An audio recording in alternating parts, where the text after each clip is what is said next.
আসসালামু আলাইকুম, সবাই কেমন আছেন? আশা করি সবাই ভালো আছেন। এখন কথা হইলো যে আমি বরাবরের মতো আপনাদের সাথে সবসময় ভিডিও লইয়া তাহি এবং সবসময় তাহার চেষ্টা করি। এখন মনে করেন যে কাজ করতেছিলাম, এখন কাজের ফাঁকে আমরা কিন্তু দুই সময় টি টাইম দেয়। একবার হচ্ছে সকাল 10টার সময় আধা ঘন্টা টি টাইম, তারপরে 12টা বাজে আমরা লাঞ্চ টাইম, এরপরে মনে করেন যে আরেকটা টি টাইম আছে আপনার 3:30 বাজে বিকাল আরেকটা টি টাইম 4টা লাগার, ঠিক আছে? আধা ঘন্টা করে দুইবার আমরা টি টাইম দেয়।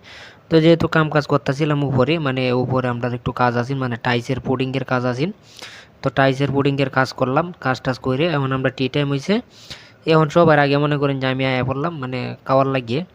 আর বিশেষ করে কত হলো যে সবসময় তো আর আমরা মানে খাওয়াটা হয় না আর কি, তো অনেক সময় খাই না।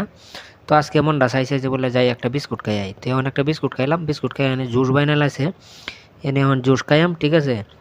আর আমরা কোম্পানির মধ্যে মনে করেন যে বাবুসি আছে, একজন বাবুসি একজন হেল্পার। যে হেল্পার হ্যাঁ কিন্তু মনে করেন যে বিশেষ করে এই টি টাইমের সময় এই নাস্তা টাস্তা লই আইয়া, চা লই আইয়ে, কফি টফি আছে, এরপরে দুধ চা চাইলে দুধ চা খাইতে পারবেন, যদি লিগার চা খাইন লিগার চা খাইতে পারবেন।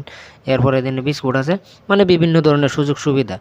তো আরেকটা কথা হয়েছে যে যদি আপনি কোম্পানির মধ্যে কাজ করেন মালদ্বীপ, বিশেষ করে যে কোনো একটা ভালো কোম্পানির মধ্যে কাজ করলে আপনি মানে অনেক ধরনের সুযোগ সুবিধা পাইবেন। আর বিশেষ করে যারা ফ্রি ভিসায় আছে এবং যারা ফ্রি ভিসায় আইতাছে, অনেক মানুষ আমিল্লে অবস্থায় আছে, কাগজপত্র ঠিক নাই, তারা মানে সবসময় একটু কষ্টের মাঝে থাকে।